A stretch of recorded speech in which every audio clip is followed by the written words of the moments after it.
Here, ons dankie vir die voorreg om deur Samuel te kan reis. Vanoggend, Here, kom bely ons opnuut dat U heilig is, regverdig is. Dat U ons roep om heilig en regverdig te leef voor U, Here, en voor die mense. Here, vandag kom ons saam met Samuel.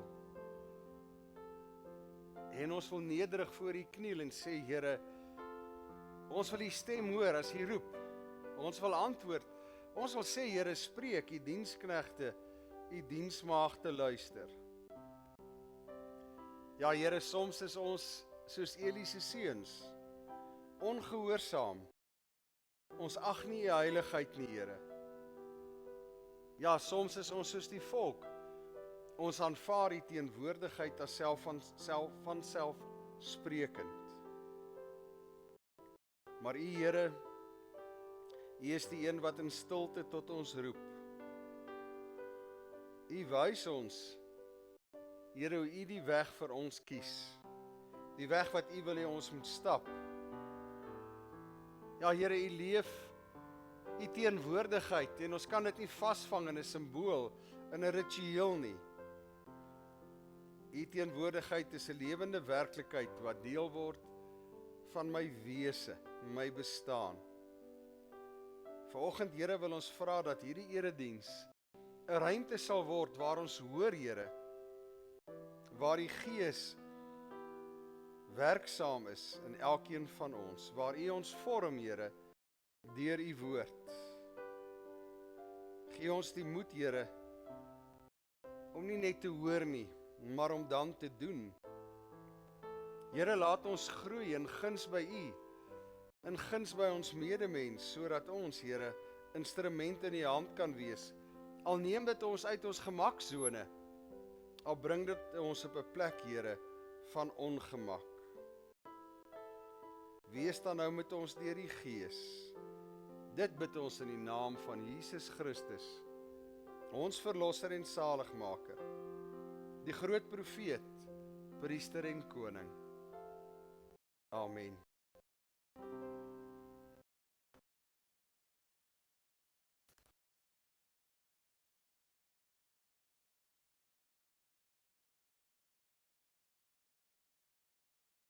Wat 'n voorreg om vanoggend te kon beleef, pa en dogter hiervoor. Dit is sommer net 'n groot stuk vreugde.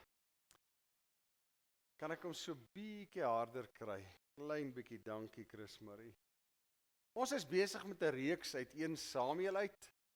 Die reeks het die 26ste begin en eindig die 20ste September. En soos reeds gesê, gaan dit oor die film Dawid, wat uitgereik is en wat groot sukses behaal het, wat regtig waar nie die norm is as jy 'n Christelike fliek in die tyd waarin ons leef wêreldwyd uitreik nie.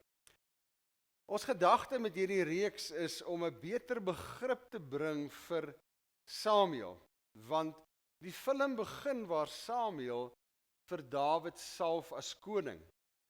'n daad wat regtig waar baie moed geverg het, want Samuel en Saul was in 'n geweldige konflik gewikkel.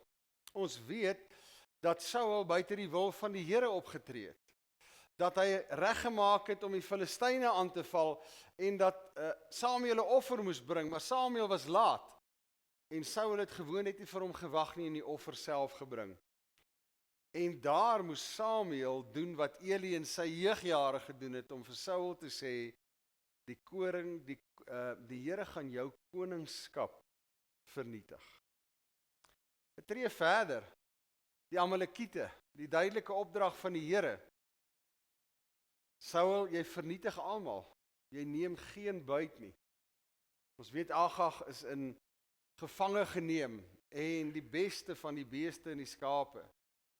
En weer eens moes Samuel die woord van die Here bring, wat 'n woord van oordeel was, wat hy met Saul moes deel. En in daardie konteks moes hy in die geheim gaan en Dawid salf as koning, terwyl Saul nog steeds op die troon sit.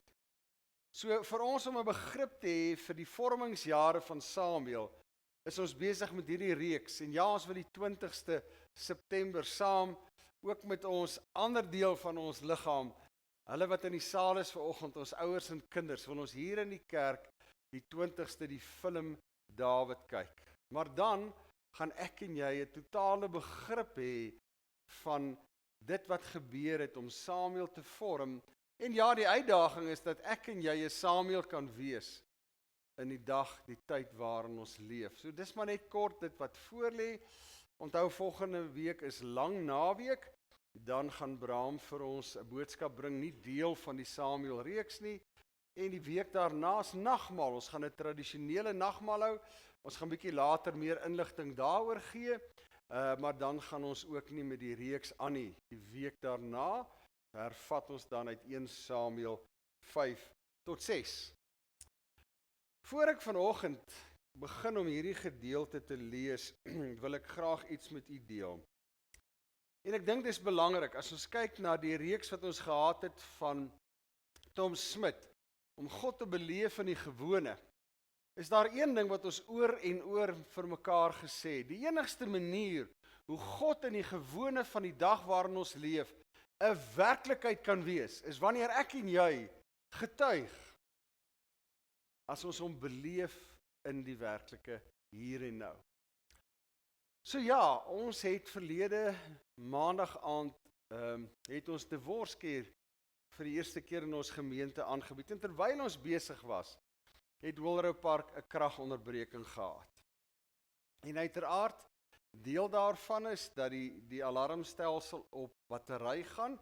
Nou, die hele kerkruim, die hele saal, die hele laap, al die beams buite, julle kan maar dink 'n batterytjie, hoe ver hou hy? 'n uur of wat en die battery is uit. So jy kan nie die alarm dan aansit nie, en al het jy hom aangesit, sodra die battery doodgaan, die stelsel doodgaan, as hy weer reboot, is hy nie aan nie. So Bram skrik 2:30 wakker. En hy sê hy hoor duidelik in sy gees glas wat breek. En hy gryp sy foon en hy kyk of die krag terug is. En hy sit die kerk se alarm aan.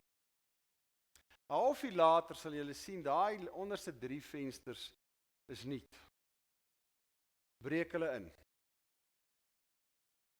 En ons sekuriteitsmaatskappy was baie vinnig op die toneel, en Bram was hier en ek het by hom aangesluit, en ons kan met dankbaarheid sê, dit alles het te vinnig gebeur, vir wie ook al ingebreek het, om enige iets te vat.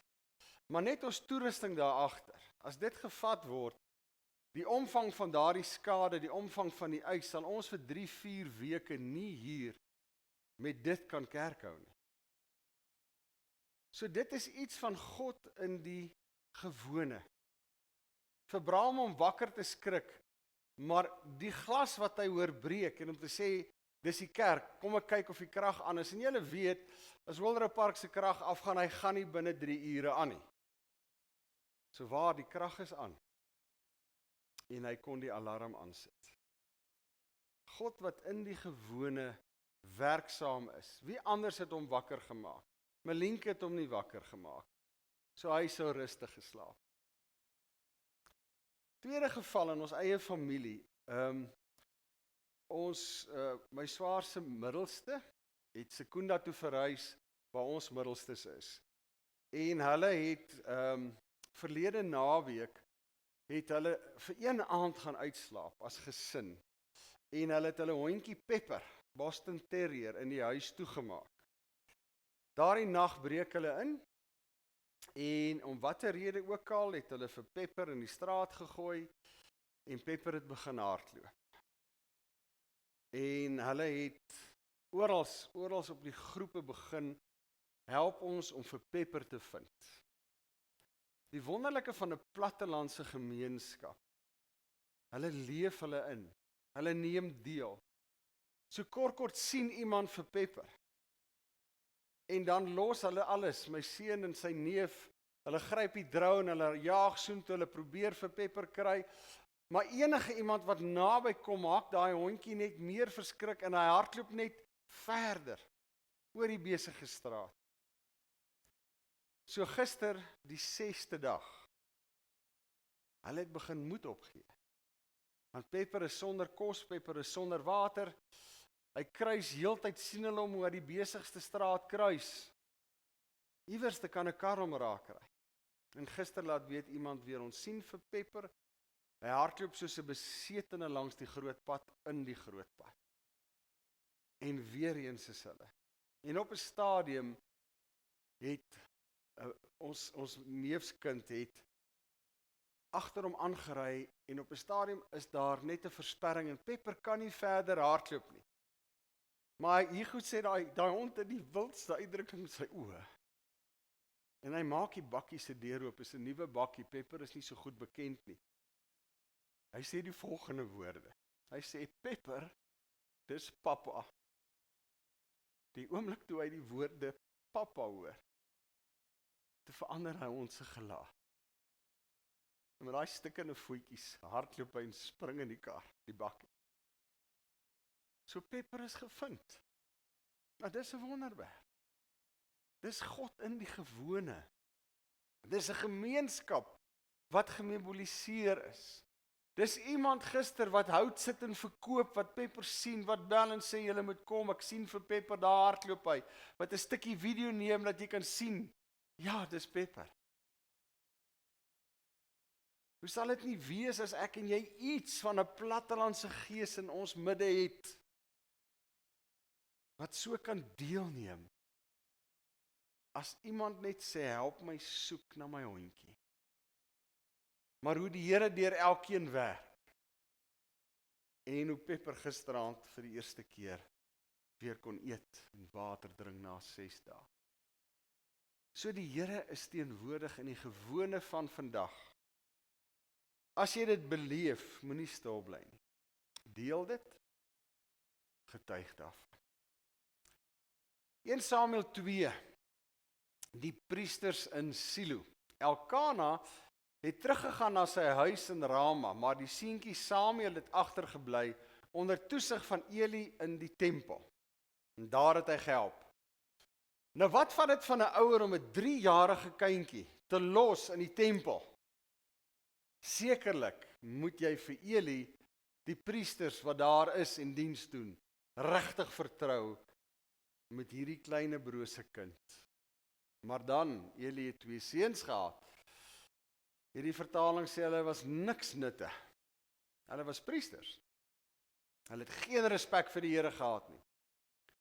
Samuel het in die tempel gehelp, 'n klein seentjie wat die klere van 'n priester moes dra, en hy het groter geword. En die Here en die mense het baie van hom gehou. 2 dinge in hierdie gedeelte wat belangrik is. Die eerste is dat Eli wat as mentor opgetree het, regtig 'n baie goeie taak verrig het. Want 'n 3-jarige seentjie bootsgedrag na.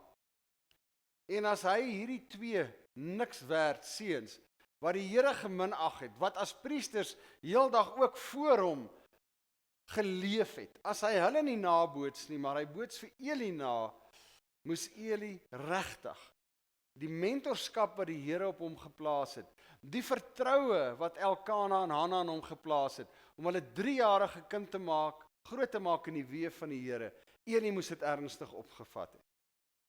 Want onder normale omstandighede, sou hierdie 3-jarige kindjie eerder die gedrag van hierdie 2 niks werd seuns begin naboots het. Meer nog, soos hy groter geword het, sien ons, het hy gegroei in wat? In guns by die Here en by mense. Die kultuur van daardie tyd was nie positief gesind teenoor 'n kind wat praat, veral nie in die tempel en in die kring waar die manne sit nie. Om een of ander rede was dit hier anders. Die Here het deur Eli die karakter van Samuel begin vorm, dat ander iets meer raak gesien het as 'n jong seun. Maar hulle kon die hand van die Here in hierdie kind raak sien. Die hartseer is dat ek en jy ook blootgestel is aan omgewings En ja, ek en jy kies, maak nie saak hoe oud ons is nie, mentors in 'n werksomgewing. Ons kies mentors in 'n vriendskapsomgewing. Die keuse van die mentor is belangrik, maar die invloed van die mentor in my lewe is wesentlik. Dit smeer af op my. En dis iets wat ek en jy hier moet raak sien, hoe belangrik is die keuse van 'n regte mentor. Ander ding wat ons in hierdie gedeelte moet raak lees is dat die werk en die heiligheid van die Here nie gekoppel is aan die mens, die status of wat ook al nie. Die rituele wat 'n priester mag uitvoer waar hulle diens gedoen het in die tabernakel nie. God se werk vind egter ook gestalte in nederige en kinderlike geloof. En iets daarvan tel ons op by Eli en word deel van die karaktervorming van Samuel. Samuel het die vermoë gehad om kinderlike geloof te behou. En hy moes dit iewers geleer het. Hy het dit nie in die huis geleer nie. Hy was te klein toe hy op 3-jarige ouderdom uit die huis uit is. So Eli moes daai kinderlike geloof in die Here vir hom voorgeleef het. Hoe kan ek en jy vandag dit deurtrek? Die eis op my en jou om rein te leef, in ooreenstemming met die Here se woord te leef, om eerlik te leef, is deel van integriteitsvorming voor God, maar ook voor mense.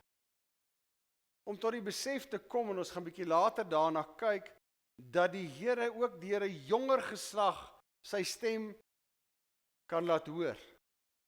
Eli was in wese 'n formidabele karakter, maar hy het openheid gehad dat die Here ook deur hierdie jong seun wat aan hom toevertrou is, sy woord kon bring. Mag ek en jy waak teen 'n geloof wat net uiterlik is.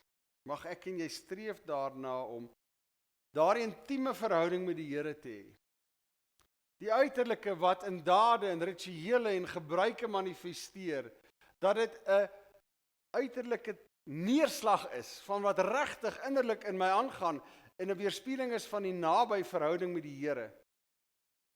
Want dis die geheim wat daardie jong seun Samuel ontdek het. Hy het vir Eli en hy het vir sy 2 seuns. Maar die uiterlike van Eli was 'n deurslaggewende aanduiding van wat innerlik in sy intieme verhouding met die Here aangegaan het. Dit wat uiterlik neerslag gevind het, die misbruik van hierdie 2 seuns, die vergrype, kom ons noem dit maar in goeie Afrikaans, die diefstal wat hulle gepleeg het van offerhande, die onkuise dinge wat hulle gedoen het om saam met dames daar te slaap. Hy het daardeur gesien. Dit was vir hom juis 'n neerslag van die gebrek aan 'n diep innerlike verhouding wat daardie 2 seuns met die Here gehad het. Ons lees verder, nou uit hoofstuk 3.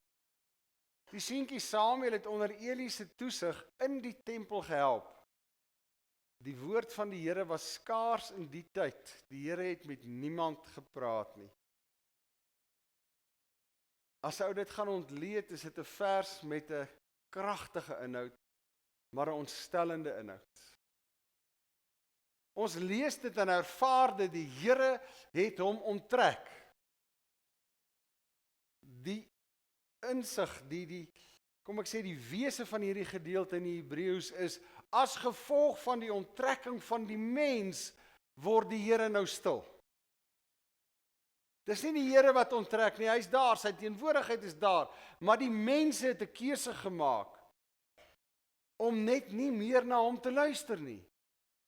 En dan word sy stem stil. En dis wat hier aan die gebeur was. Nou ken ons die gedeelte van Samuel wat vir Eli kom wakker maak en sê, Eli, jy roep my, en dan sê hy, nee, ek het jou nie geroep nie, gaan slaap maar weer, totdat Eli besef, die Here roep hierdie kind. Eli sê toe vir Samuel, gaan lê en as hy jou weer roep, sê jy, praat maar Here, u dienaar luister. En Samuel het weer gaan lê en die Here het hom weer geroep en hy het geluister en die Here het vir hom die die slegte nuus gebring. En hy moes dit gaan deel met Eli. Eli, jy is op pad met jou 2 seuns in 'n verkeerde rigting. Vers 18, Samuel het hom toe alles vertel, hy het niks geheim gehou nie. Eli het daarop geantwoord, hy is die Here, hy sal doen wat hy wil. Kan jy jouself indink, 'n jong seun, geen idee watter ouderdom hy hier was, of hy 8, 9, 10 of wat ook al was nie. En hier is hy by sy leermeester, sy mentor Eli, 'n godsman wat naby die Here leef. En hy kry by die Here hierdie boodskap. En nou moet hy dit gaan breek aan Eli. Ek dink ons kan met vrymoedigheid sê, baie min van ons sou dit kon doen. Ek dink ons sou weggeduins het daarvan. Ons sou ontwykend geantwoord het. Ons sou gesê het, miskien het ek verkeerd gehoor. Dit kan tog nie wees nie, ek kan nie hierdie oordra aan Eli nie. En dan die reaksie van Eli. Eli het nie kwaad geword nie. Eli het nie gesê, jy is nog jonk, jy is in opleiding, jy weet niks nie, jy het nie reg gehoor nie. Eli het onmiddellik aanvaar dat dit die Here is wat praat deur hierdie kind. En die Here sal sy pad stap. En iets daarvan, dink ek, is iets wat ek en jy vanoggend vir mekaar moet vra, gegee ons ouderdom, ons grysheid. Hoe bereidwillig is ek en jy dat die jonger generasie ook vir ons kan leiding gee? Hoe bereidwillig is ek en jy dat ons aanvaar dat die Here ook deur 'n jonger generasie kan sê, maar daar's 'n ander manier, daar's 'n ander pad. Om daai openheid van gees te hê, om te kan luister. Ek dink ons het 'n verwysingsraamwerk, 'n mentor is daar om te lei. Grysheid is daar om die weg aan te dui. Deel daarvan is waar. Dit is ons voorreg om uit ervaring, uit wysheid, uit grysheid te sê, maar ek kan ook die volgende toevoeg, die volgende waarde gee, die volgende leiding gee, die volgende raad, die advies. Maar is ek en jy ontvanklik in dieselfde maat? Dis vir my die voorreg om saam met Braam te kan werk. Die Here het vir my en hom saamgevoeg. Hy het letterlik voor my groot geword. Van geboorte af. Maar die Here het 'n jong man opgerig. Was my voorreg om hom te mentor, soos Bjorn en Steven my gementor het. En ek het iets beleef by Bjorn en Steven, dat daar 'n tyd gekom het, as ek met 'n voorstel kom, dat hulle geluister het. En die Here kon dit deel maak van my wese. Die jonges kom op 'n stadium daar wat die Here hulle opgerig het om leiding te neem. Hierdie reeks waarmee ons besig is. Dit is nie my gedagte gewees nie. Ek het nie eers die film Dawid gesien nie, so ek kan nie opgewonde raak oor die film nie, ek het hom nie gesien nie. Maar Braam deel dit met my, ek kan die opgewondenheid beleef, en ek kan hoor die gedagtegang wat hy besig is om oop te breek, en al wat ek kon sê is, kom ons doen hierdie reeks. Die Here het deur hom gelei. So dis my plek nou om terug te staan en sy leiding te volg. Tot eer van die Here. Tot seën van sy gemeente. Hoeveel keer mis ons nie die seën van die Here, omdat ons doodgewoon nie daai openheid het om te sê, Here, maar die seisoene gaan, en ons seisoen is besig om uit te faseer. Maar ek moet 'n openheid hê, ek moet luister. As God se stem stil word, kies hy soms kinders, 'n nuwe geslag om sy stem weer hoorbaar te maak. Hierdie lei Samuel reg. Hy sê luister na die Here. Ek dink hy kon verwaand genoeg gewees het en gesê het, as hy weer roep, kom roep my. Ek sal met die Here praat. Hy doen dit nie. Hy sê gaan luister jy na die Here. En hier was die keerpunt vir Israel. En die Here het dit waarskynlik geweet. Dit wat hy hier gedoen het, was om in die gees die mantel oor te gee. Sy seisoen was verby. Samuel se seisoen het begin. En in daai enkele daad, het die stem van die Here wat altyd gekom het tot Eli, oorgegaan. En die stem van die Here het tot Samuel gekom. En dit vat 'n mentor. Dit vat iemand wat met integriteit voor die Here leef om te sê, en Here, as dit U wil is om die mantel te skuif, dan skuif die mantel. Maar soms het ek en jy nie daardie insig in die Here se weë, as daardie momente in ons lewens kom om te sê, maar ek moet my mantel gee. Dis wat die Here nou van my vra. Ja, kom ons sê vir mekaar, God roep soms die mees onwaarskynlikste as hy sy stem iewers wil hoorbaar maak. Vra jouself die vraag af, waar werk jy? Hoe lyk jou omgewing? Hoe lyk jou vriendekring? Ons kan so aanhou. Sien jy jouself as die ideale kandidaat as die Here sy stem in daardie omgewing, daardie ruimte wil hoorbaar maak, of sien jy jouself as die mees onwaarskynlikste? Dan is ek en jy juis waar ons bruikbaar word vir die Here. Tweede faset, die manier hoe ek en jy leef, die gejaagdheid waarmee ons leef, die geraas waarmee ons saamleef, maak dit in wese baie moeilik om die Here se stem te hoor. En ons het nou al 2 reekse gehad wat hierby stil staan, en Gys het ons seker 3 reekse hierby stil gestaan.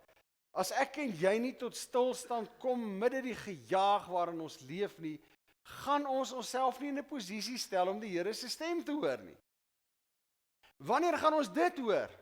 Hoeveel keer moet hy dit nog vir my en jou kom sê? Dat ons dit begin doen. En dit beteken nie ons trek plaas toe en gaan boer nie.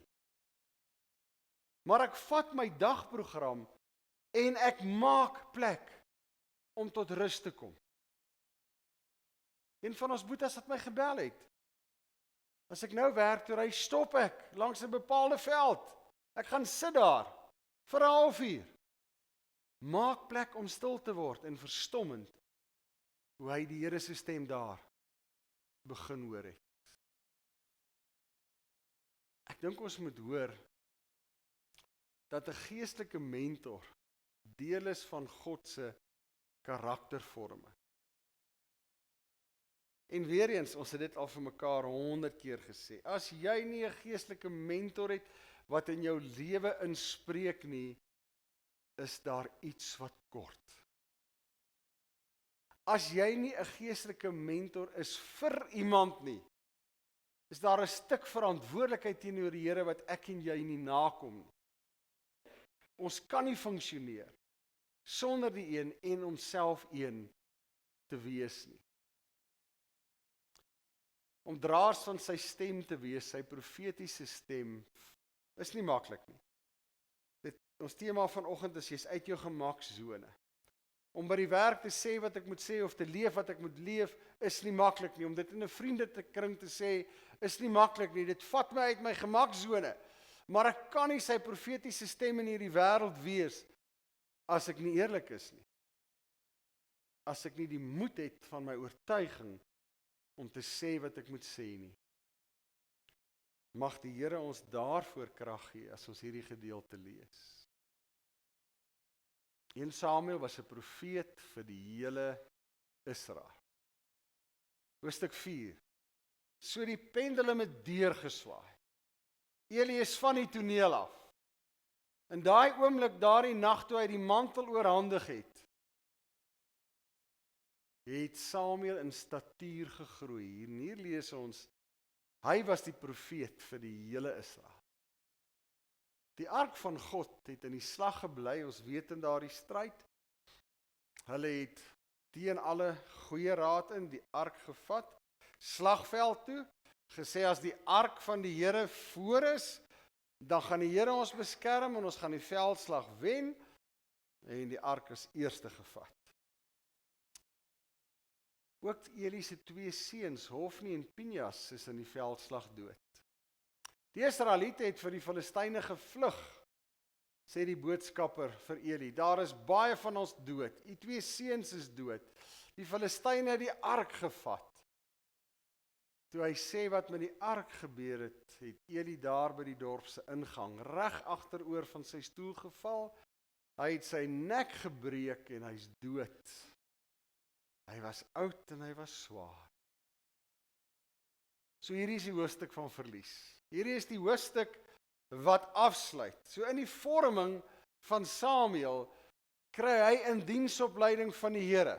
Hierdie is 'n vooruitwysing na die pad wat hy gaan stap met Saul en Dawid. Berei hom voor as hy daar kom, dat hy in sy gees reg is om te doen wat hy moet doen.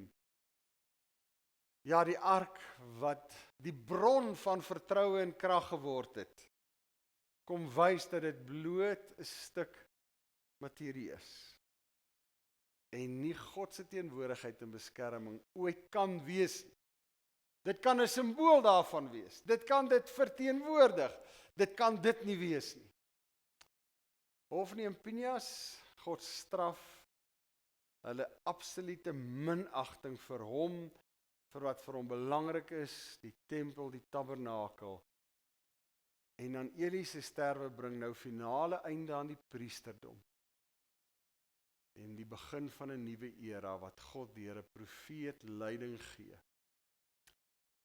Ja, 'n hartseer les dat jy nie God kan gebruik om jou planne tot volvoering te bring nie. 'n Lewende verhouding met die Here kan niks vervang nie. En dis baie keer wat die maklik van die wêreld is. Die wêreld wil graag vir my en jou 5 easy steps gee. En as dit kom by my verhouding met die Here, is daar nie 5 easy steps nie. Daar's niks wat 'n egte verhouding met die Here kan vervang nie. Al huil jy voor hom oor 'n hondjie, dis eg, dis opreg. Dis intiem. As jy voor hom huil oor die verlies van 'n kind of 'n geliefde, niks kan dit vervang. Om met hom tyd te spandeer, om daardie openheid te ontwikkel dat jy vir hom alles kan gee, alles kan sê, selfs die oomblikke wat jy vir hom vies en kwaad is, as jy hom kwaadlik neem vir dinge wat gebeur, as jy daardie intieme verhouding het, niks kan dit vervang. Die teendeel is waar. As jy die Here minag, as jy van hom wegbeweeg, as sy stem stil word in jou lewe, tree geestelike verval in. En kom ons hoor weer vanoggend, as sy stem in my lewe stil word, is dit nie noodwendig hy wat beweeg het nie. Dis ek wat gekies het om minder te luister. Die Here verlaat my en jou nooit nie. Nie in tree nie. Maar ek en jy maak keuses in ons verhouding met hom. En daardie keuses skep afstand tussen my en die Here. Dis nie die Here wat besig is om van my weg te beweeg, sy rug op my te dra. Ek en jy die voorreg van die Gees van God wat in ons woon. Lewend in ons woon, wat ons in staat kan stel om sy stem te hoor, sy fluistering te hoor. En soms is sy stem, sy fluistering deur ander. Soms is dit deur 'n kind. Ons moet gereed wees en leerbaar wees om te luister en te hoor. Belangrike faset. God se planne word nie gestop deur menslike disrespek nie. Wat hoor ek by die Here? Ek wil graag in hierdie reeks met jou deel wat ek persoonlik hoor, maar die Gees van God wat in jou werk, gaan jou laat hoor wat jy moet hoor. Ek het opnuut gehoor, sy heiligheid is nie afhanklik van tradisies of rituele of gebruike of wat ook al. Hy is 'n heilige almagtige God. En dit moet ek in die eerste plek eer en ken en bely. Hy kan steeds roep in tye van stilte. Ons almal ervaar tye van stilte. Wanneer is daar normaalweg 'n tyd van stilte in my en jou lewe? As ons swaar kry, as dit moeilik gaan, as daar 'n krisis is, as daar hartseer is, as daar siekte is, as dinge nie reg loop nie. Dit is inderdaad tye wat ek en jy stilte ervaar. Maar wat ek hier geleer het, hy roep in stilte. En soms is dit ek wat nie hoor nie, maar iemand naby wat hy vir my gee, wat hy in my lewe plaas, wat hoor as hy roep.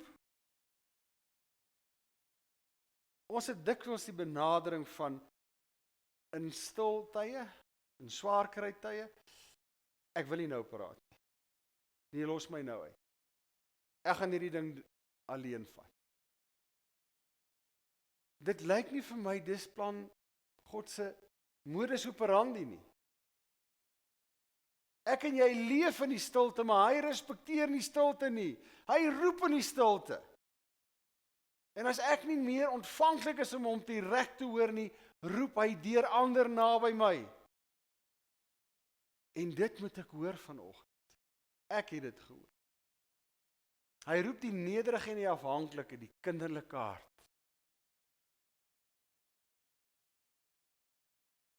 Een van die belangrikste persone vir my as ek in 'n hospitaal is, 'n hospitaal besoek doen, is die portier. In rangorde die laagste. As ek 'n vraag het, dis hulle wat my help. Maar wat sê die menslike stem? As ek wil weet hoe gaan dit in die teater, ek gaan die matrone nou sien. Ek gaan die deur oopmaak, ek gaan 'n bohaai maak. Maar weet jy wat, as jy die portier vra, kom hy terug en sê, die operasie is nou daar. En dokter sê dit, en. Hy werk deur die nederige, die afhanklike. Miskien moet ons fokus verander na die mense na wie ons kyk. En ons moet soek die wat God laat groei in statuur voor hulle. God se oordeel is werklik. God se werk gaan voort sonder mense. Dis weer vir my 'n angswekkende belewenis gewees. Sy oordeel is werklik. Ek kan nie met hom speel nie. Ek kan hom nie minag nie. Ek moet 'n ingesteldheid van luister hê. Luister na God, luister na mense. Dis seker een van die moeilikste dinge wat daar vir die mens is om te doen, is om te luister. Ons wil nie luister nie. Ons is heeltyd in 'n gesindheid, in 'n mode van antwoord. Jy laat niemand toe om eintlik klaar te praat en jy antwoord voor hulle. Ek kyk nou eendag 'n program van iemand wat vra en dan moet iemand antwoord. Die ou wat antwoord, laat die ou wat vra nie eers toe om die vraag te voltooi nie, dan antwoord hy. Tot die ou later vir hom sê, gee my net kans om die vraag te vra. Maar dis hoe ek en jy luister. Ons stel ietsie op en dan antwoord ons. Gesindheid van luister. Leef met integriteit. Laat die Here my karakter vorm. En wanneer vorm my karakter die meeste? Wanneer ek die nederigste is en die mees kwesbaarste is. Wanneer ek kan sê, my seisoen is besig om verby te gaan. Ek is nou in die hande van 'n nuwe geslag. My stem is nie meer die een wat na net geluister word nie. Ek word nou een wat moet begin luister. Ek moet eerbied toon vir God se teenwoordigheid. Toe ek in Brahmi staan,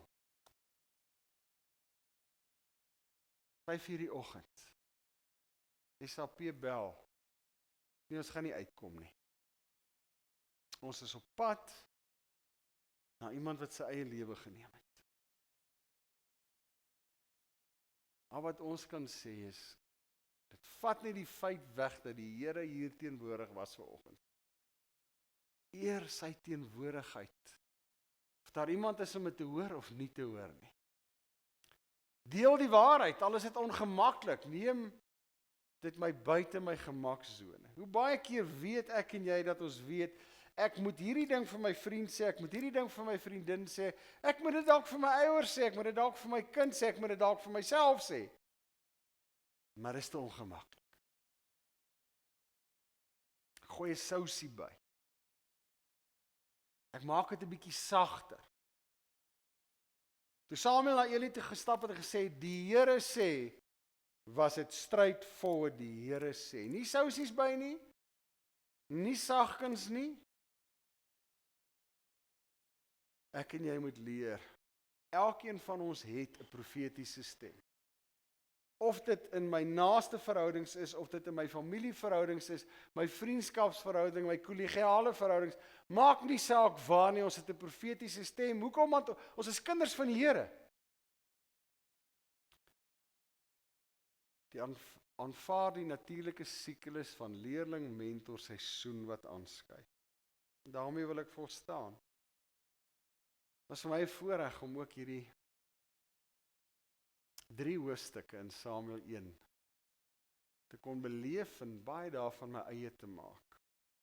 En te besef hoe die Here vir Samuel gevat het van 'n 3-jarige kind en hom besig is om voor te berei. Om wat te doen? Om die koning van Israel te salf en 'n ander koning se dinastie se vernietiging aan te kondig. Dit kan jy nie net doen as jy een oggend opstaan. En dis my laaste gedagte vir vandag. Wat ook al op my en jou pad kom, dit kom nie vandag uit die bloute uit nie. Die Here stap met my en jou 'n pad. Hy rig ons op, hy rig ons toe, soos ons in hierdie reeks met Samuel gaan sien. Tree vir tree het hy vir Samuel voorberei. En so is dit in my en jou lewe. Tree vir tree berei hy ons voor vir daardie insidente, daardie momente waar ek en jy sê, man, wat nou? Ek is buite my gemagsone, ek sien nie kans hiervoor nie. Maar dan moet die kalmte van die Here oor my en jou kom en weet, vir 'n tyd soos hierdie, vir 'n gesprek soos hierdie, het die Here my voorberei. Van kindsbeen af. En ek kan die vrymoedigheid hê om te sê, Here, as dit is wat U nou van my vra, dan doen ek dit. Dan sê ek dit. En dan word sy profetiese stem in hierdie realm 'n werklikheid. Die vraag is ek en jy vanoggend gereed om te hoor en gereed om op grond van wat ons hoor te doen. Hemelse Vader, U woord vandag spreek tot ons, Here. En net U Gees kan ons in staat stel om te hoor. Ja, Here, die kontraste van Eli se seuns en Samuel, die kontras van U stilte, beleef deur mense, maar U roep duidelik en hard, is in ons midde. Ja, Here, ons bely dat ons vanoggend U teenwoordigheid so wil beleef. Dat ons 'n oor het, Here, wat kan hoor, 'n gees het wat sterk staan om te doen wat U vir ons vra om te doen. Ons leef dalk, Here, in ons land se geskiedenis in 'n tyd van stilte, 'n tyd van droogte. En wie weet, Here, is ons wat vanoggend hier sit, dalk juis hulle na wie U roep in die donker ure van die nag. Maar Here, dankie dat U nie kyk na mense met aansien as U roep nie. Here, U kyk na opregte hart. U kyk na intieme verhouding, Here. U kyk na kinderlikheid. En soms, Here, kyk U self na kinders. Die jonger geslag onder ons. Here, mag ons ook vir hulle kan sê vir die Here, praat, U dienskneg, U dienaar luister. Here, mag die saad van U woord vanoggend neerslag vind. Vrug dra, Here. Ons karakter verder vorm. Ons moed gee, Here, om te spreek daar wat ons moet. En ja, Here, dit sal buite ons gemaksone wees. Maar selfs daar is ons veilig, Here, want U is daar. Stuur ons vanoggend uit, Here, met U seën. Mag ons hierdie week wandel in U lig. Die gordel van U waarheid om ons middel, Here. Mag ons in 'n wêreld vol geraas en gejaagdheid tyd vind, oomblikke vind om tot stilte te kom in U teenwoordigheid. Here, ons wil groei in guns by U en in guns by mense, Here, sodat daar ontvanklikheid sal wees as ons U stem nie net hoor nie, maar dit bring, dit deel. Here, dankie dat ek 'n mentor kan wees. Lei my daarin met wysheid en insig. En Here, gee 'n mentor in my lewe, een wat U daar kom plaas. Amen.